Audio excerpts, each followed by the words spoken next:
आज की आप बीती शेखर दास की है। शेखर दास को स्लिप डिस्क की समस्या थी, जिसकी वजह से उन्हें असहनीय दर्द होता था। इसके साथ साथ उनकी आर्थिक स्थिति भी बहुत ज्यादा बिगड़ चुकी थी।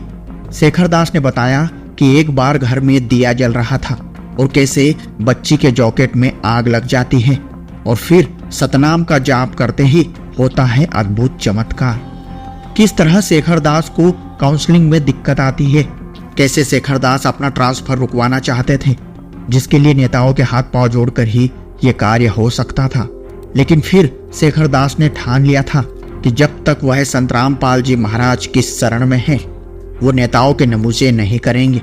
और परमात्मा पर इसी विश्वास के परिणाम स्वरूप जो चमत्कार हुआ, जानकर हैरान रह जाओगे। शेखर दास ने अपने जीवन की पूरी आप बीती हमें विस्तृत में बताई है, जो हम सब के लिए बहुत ही प्रेरणादायक है। तो आइए जानते हैं पूरी आप बीती खुद शेखर दास से इस वीडियो में। नमस्कार सर, क्या नाम है आपका? शेखर पटेल। सर, आप कहाँ के रहने वाले हैं? सर, मैं मध्य प्रदेश के इंदौर जिले के गांव नागपुर का निवासी हूँ। सर, क्या काम करते हैं आप? सर, मैं गवर्नमेंट विद्यालय में शिक्षक के पद पर कार्यरत हूँ। सर, संत रामपाल जी महाराज से नाम दीक्षा आपने कब ली? मैंने संत रामपाल जी महाराज से नाम दीक्षा 30 सितंबर 2012 को ली थी। सर, संत रामपाल जी महाराज की शरण में आने से पहले आप क्या भक्ति साधनाएं करते थे? संत रामपाल जी महाराज की शरण में आने के पहले जो भी हिंदू वर्ण में जो पूजा होती है, देव देवताओं की पूजा, घरेलू जो अष्टमी का है या वैष्णो देवी के पास भी होके आता था मैं पहले 2 बार, और कहीं शिरडी भी चले जाते थे। जो भी हिंदू रीति रिवाज से जो भक्ति साधना होती थी वो करते थे। और साथ में कई मंदिरों में जाना है तो कोई हमारे गांव में मंदिर है नाग मंदिर, तो वहाँ चले जाते थे। कभी पास हो गए तो भगवान वहाँ चले गए, ऐसा करते रहते थे। सर, फिर आप संत रामपाल जी महाराज की शरण में कैसे आए? भगत जी, सन 2012 में संत रामपाल जी महाराज के शिष्य जो नामदान लेके आए थे संत रामपाल जी महाराज से, तो वो स्टाफ में मतलब सभी शिक्षकों से बहस क्या करते थे कि गीता जी में अध्याय 8 के 18 श्लोक में कहा गया है कि भगवान अपनी साधना को अनुत्तम बता रहे हैं, और 18 के श्लोक 62 में वो किसी और भगवान की शरण में जाने को कह रहे हैं। तो वो उनकी बातें रोज़ सब स्टाफ में चर्चा किया करते थे। वो मुझे नहीं बताते थे, कभी वो आपस में रोज़ मतलब करते थे। मैंने उनको एक बार पूछा कि आप ऐसा क्यों कर रहे हैं, तो उन्होंने कहा कि नहीं, ये मानव जीवन जो है मिला है ईश्वर की प्राप्ति के लिए। इसका मुख्य ये नहीं है कि हम बच्चे पैदा करें, उनकी पालन पोषण करें और उनके घर बनाएं, यही काम नहीं होता है। उन्हें सुविधा दी ईश्वर ने, तो ईश्वर की सच्ची भक्ति करना चाहिए।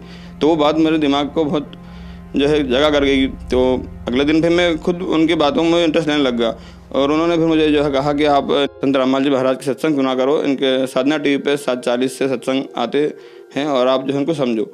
तो मैंने जब इनके सत्संग सुनना प्रारंभ किए, उनसे ज्ञान का पुस्तक भी ली। तो संत रामपाल जी महाराज के सत्संग सुनने के बाद में कुछ महीना भर तक सत्संग सुना होगा मैंने पूरा, और वेदों में जैसे कबीरदेव बताया परमात्मा स्वरूप संत रामपाल जी महाराज ने। तो फिर मैंने जो है 30 सितंबर 2012 को बरवाला जा करके संत रामपाल जी महाराज से नाम दीक्षा ग्रहण की।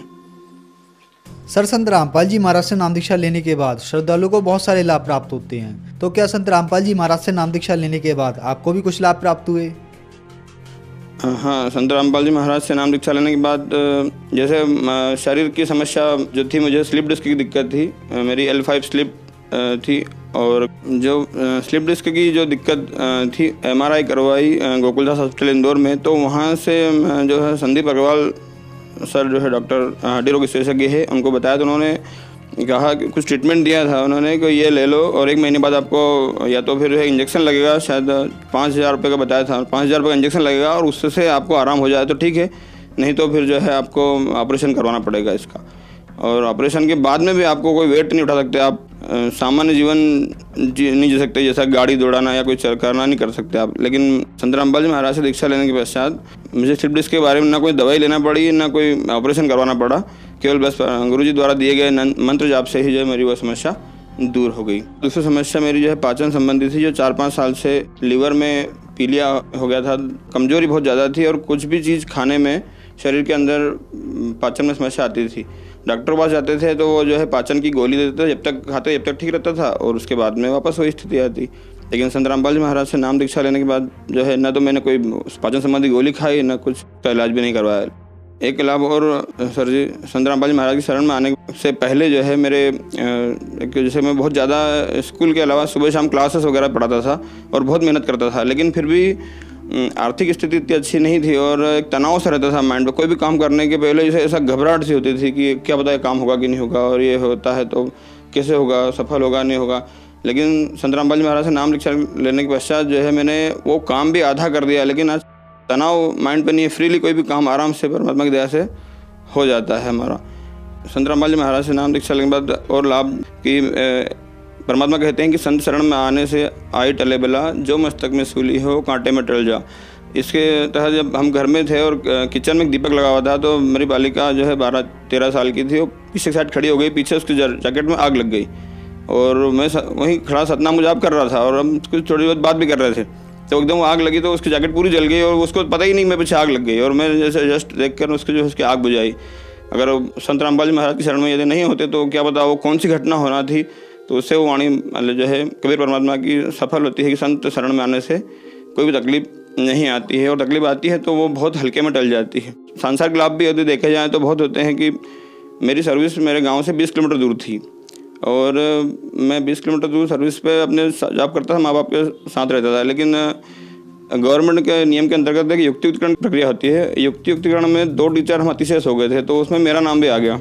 अब ट्रांसफ़र होना निश्चय था। काउंसलिंग के लिए हमको इंदौर बुलाया गया। काउंसलिंग में गए हम, वहाँ पर 18 लोग थे हम पूरे इंदौर ज़िले में, अतिशेष में 14 महिलाएँ, उनका नाम पहले आया, उनने काउंसलिंग में अच्छी जगह ले ली। बचे हम 4। अब 4 जब बचे उनमें मेरा नंबर जो है सेकंड लास्ट में आया, तो मुझे कोई जगह मिली नहीं। मेरे गांव से लगभग 60-70 किलोमीटर दूर सारे गांव थे जो उन्होंने बताया कि आप ये ले सकते हो। तो मैं तो असहमत लिख के घर आ गया। अब मुझे फ़ोन आया था बाद में कि आपको कहीं भी फेंक देंगे, ये ट्रांसफ़र दूर कर देंगे। तो मैंने संत रामपाल जी महाराज जो मेरे गुरुजी हैं उनके आगे दंडवत प्रणाम किया और उनके प्रार्थना लगाई, परमात्मा जी आपसे मैं अब किसी नेता के हाथ नहीं जोड़ूंगा और न किसी अधिकारी के हाथ जोड़ूंगा। आप जहाँ करोगे वहाँ सर्विस कर लूँगा, लेकिन यहाँ रहूँगा माँ बाप की सेवा भी हो जाएगी। तो बस जस्ट उसके 10-15 मिनट बाद ही मुझे फ़ोन आया कि जो है मेरे गांव से 3 किलोमीटर आगे एक गाँव है, वहाँ पर पोस्ट खाली है और आप वहाँ के लिए ट्राई करो। बहुत ही सरल प्रक्रिया से मेरा आज ट्रांसफ़र वहाँ हो गया और मैं पिछले 3 साल से वहीं पर कार्यरत हूँ। सर, लोगों का मानना है कि संत रामपाल जी महाराज से श्रद्धालु अंधश्रद्धा के तहत जुड़े हुए हैं। आप एक साइंस के टीचर हैं, इसके पीछे क्या सच्चाई है, आपका क्या मानना है? अंधश्रद्धा भक्ति के अंतर्गत संत रामपाल जी महाराज के शिष्य नहीं जुड़े हैं, जबकि ये पूरा समाज, मानव समाज जुड़ा हुआ है अभी। क्योंकि जिस भी धर्म को, जिस भी जाति को हम, जिस भी वर्ण को हम मानते हैं, हमने अपने शास्त्रों को ही नहीं देखा। संत रामपाल जी महाराज तो अंधविश्वास को दूर कर रहे हैं। उन्होंने तो पवित्र शास्त्रों में प्रमाण देकर के भक्ति बताई है।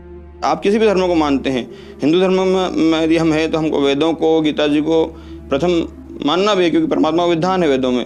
पवित्र कुरान शरीफ है, यदि हम मुस्लिम धर्म में है तो गुरु ग्रंथ साहिब है, यदि हम सिख धर्म में है तो हम किसी भी धर्म के पवित्र शास्त्रों का अनुसरण करेंगे, तभी तो हमारी भक्ति सच्ची कहलाएगी, शास्त्र अनुकूल कहलाएगी।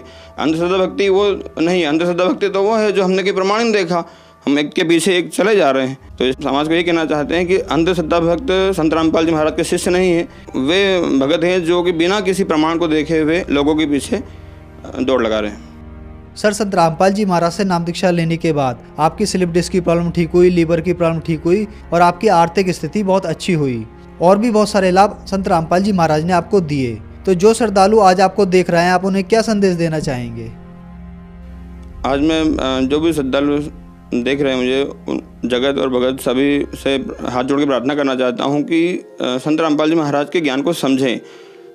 वो उनके आज कई चैनल पर सत्संग आते हैं, उनके सत्संग को सुने और समझें। और आज लगभग पूरे देश में संत रामपाल जी महाराज के द्वारा लिखी गई पुस्तक ज्ञान गंगा, गीताधारा ज्ञान अमृत और जीने की राह, ये पुस्तक आराम से मिल रही है। तो आप उन पुस्तकों को लेकर पढ़ें और समझें कि संत रामपाल जी महाराज का उद्देश्य क्या है, और समझने के बाद में उनको ज्ञान को समझें और फिर जो है उनसे नाम दीक्षा लेकर अपने मानव जीवन को सफल बनाएं। क्योंकि मानव जीवन बहुत ही मुश्किल से मिलता है।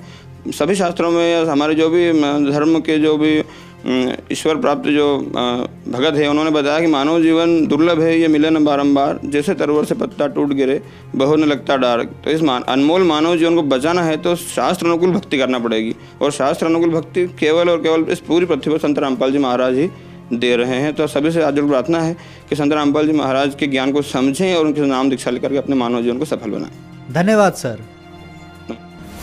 सत्य घटना, सत्य की तहता।